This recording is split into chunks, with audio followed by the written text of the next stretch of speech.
খোজো। ভগৱান কৃষ্ণই ক'লে যে চৰ্মচক্ষুৰে মোৰ সেই ৰূপ, বিৰাট ৰূপ আজিলৈকে কোনেও দেখা নাই, ই দেখাটো সম্ভৱো নহয়।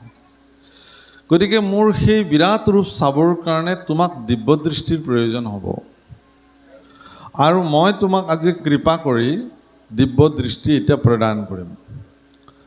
প্ৰভুসকল, যি সময়ত কুৰুক্ষেত্ৰ মহাৰণত ভগৱান কৃষ্ণই অৰ্জুনক বিৰাট ৰূপ প্ৰদৰ্শন কৰিছিল, তেতিয়া সেই ৰূপ কেৱল মাত্ৰ অৰ্জুন আৰু সেইফালে সঞ্জয়ে দেখিছে। আৰু যি সময়ত ভগৱানে বিশাল ৰূপ ধাৰণ কৰিছে, অৰ্জুনৰ দৰে পৰম পৰাক্ৰমী পুৰুষে যেতিয়া থৰ থৰ থৰ থৰকৈ কঁপিছে,